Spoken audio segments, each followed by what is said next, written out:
Hi, I want to speak to all those out there who've maybe experienced some sort of abuse in their life, whether it's been physical, emotional, mental, sexual, or all the above. I know there's also religious abuse or abuse of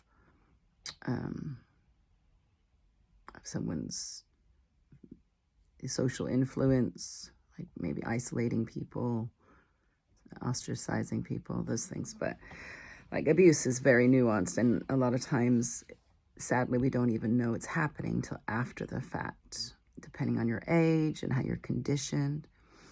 But I just want to speak from my own personal experience of where I found the hardest bit of recovery from it is probably not actually the events, that's strange to say, or even the people who did this.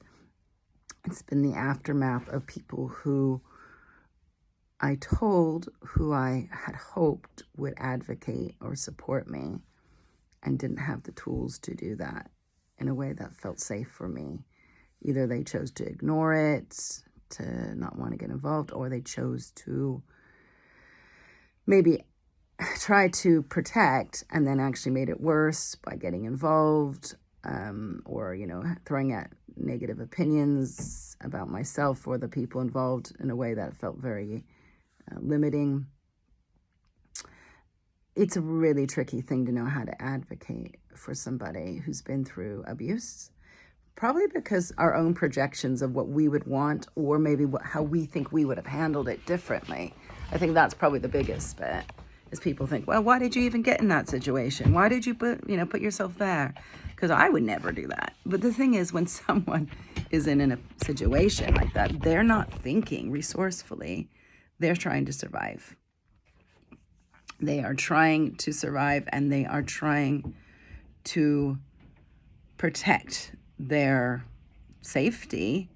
And often they will do things that are not who this part of the brain, the most resource of the brain, would not align with, because they're just trying to get out of the situation or try to survive the situation.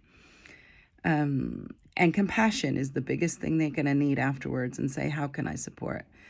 And do we need to get a plan? Do we want support from outside services, or, or an action plan to help you get your mental health stronger, that sort of thing? The biggest thing that hurt me in my situation was when people turned a blind eye. More than the people who maybe overreacted, was the blind eye, and said, I'm not getting involved. That's not mine. I understand that was their boundary, but something like, I can't handle or give you what you need, so let me see if I can support you to find someone who can. Let me see if we can put some resources aside or research something so we can get you what you need. I want you to get what you need. You deserve to get what you need now.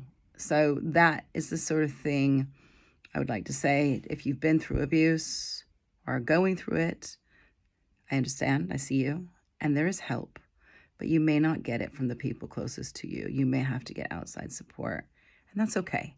I think that's pretty normal.